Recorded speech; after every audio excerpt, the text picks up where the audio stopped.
Эртеге кандай периште келет менин жаным алганга? О, мусулман bir тууган. Ар бирибиз өзүбүзгө суроо берейинчи. Эртеге менин жанымы алганга кандай периште келет? Туура жанды алганга жан алгыч малакул маут периште, бирок ал жалгыз эле эмес да.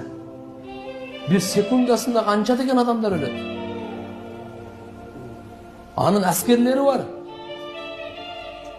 Желдеттери бар. Жардамчылары бар.